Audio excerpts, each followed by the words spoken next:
You could just float the boat right here in the tank. Of course not, right? Because it's just the air that we breathe. Sulfur hexafluoride is going to come this way. It's invisible, but it's going to push all the lighter gas out. Kind of dumb looking at something that you can't see. Let's see if I can. It doesn't even smell any different. And my voice does. Oh, my voice does sound a little. Does my voice sound? Oh, it's getting there. Okay, here's what we're going to do.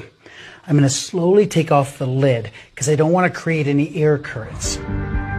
I think that this is now filled with a really heavy gas. Will you pick up the boat? Okay, here's the secret. Hold on to it here like this. You hold on to that end. Okay, ready? Let's just set it in here like this. And we're going to let go. Ready, set, let go. It's floating on a sea of sulfur hexafluoride. So cool. Does that look like magic or what? All right, so I want you to sink the ship. Ready? Reach down here and scoop up some gas. Does that feel dumb that you're scooping up gas? Now pour it in here. Did you see that? Do it again. Scoop up some more gas. Now slowly pour it inside. Do you see it? There it is.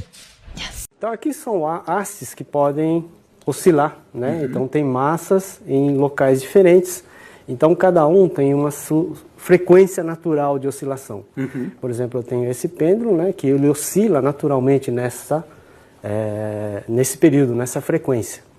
Então, se eu quiser fazer esse pêndulo, por exemplo, e todas elas que tenham a mesma frequência de oscilação, eu tenho que forçar a oscilar nessa frequência, para que ele entre em ressonância, né?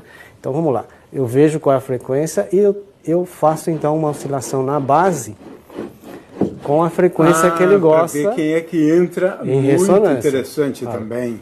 É, quem entra em ressonância. As outras praticamente não absorvem, né? Energia nenhuma. Interessante.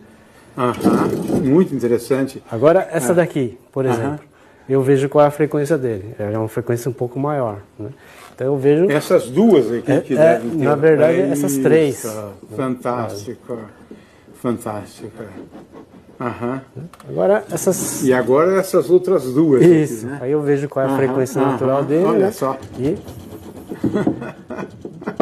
Ou seja, eu consigo sintonizar, né? Sintonizar a frequência de forma que eu faça oscilar naquela frequência que ele gosta de oscilar. Essas duas têm praticamente a mesma frequência de ressonância. Né? Então, o que você está fazendo aqui é fazendo elas entrarem em ressonância. Né? A gente chama isso de sintonizar. Estou sintonizando a frequência para que só aquelas que eu quero que oscile receba a minha energia. Né?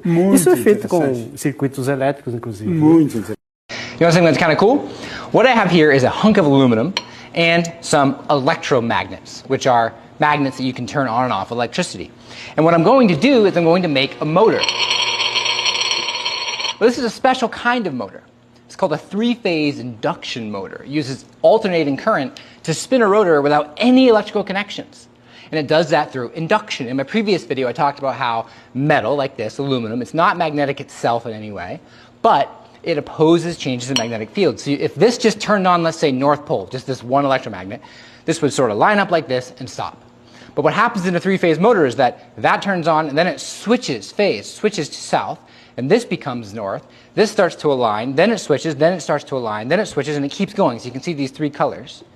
And so what you end up getting is continuous rotation of the rotor in the middle using induction only. It's not magnetic at all in its own nature, but through induction it is, and you get a motor that can spin without any connections.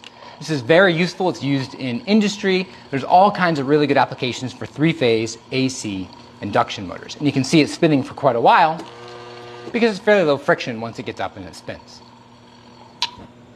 Physics is pretty fun.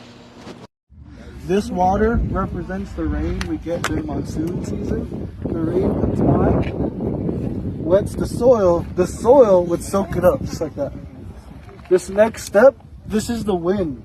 The wind comes by and it blows over a whole new layer. That's why when you guys look at the sandstone, it's not just whole one layer, it's layer on layer. The rain comes back again, repeats the process, and it just keeps happening over and over again for millions of years. As this keeps on going on, the weight of all the dry and wet sand begins to compress and compile down. So over time, yeah, it will start to compress down. This is the last time I'm putting it on, right there.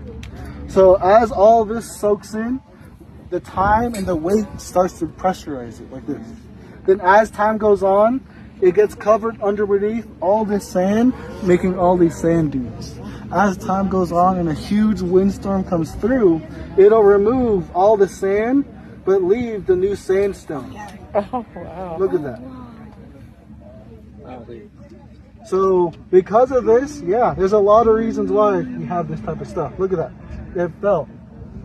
So when you guys are here, look, you're able to pick it up. When you look at it, look at all those layers. Same thing with the canyon. So this next step, oh, there we go, it kept the shape. This next step, this is how it looks like when we get the flash floods. Hold on, hold on. I dug it in a little too much. Dig it back out. Oh, there we go. So right here, this is now the floods. When the floods come through, the floods act like a hot butter knife and just cuts through. Over time, yeah, it gets deeper and deeper. Other than that, it's just the water shaping it out. See how it gets wide? Then when you go back through, go really slow. It gets deeper. Yeah, that's how long these canyons form. That's when you look at it, it's not just one single layer. Every time it goes through, it gets deeper and deeper.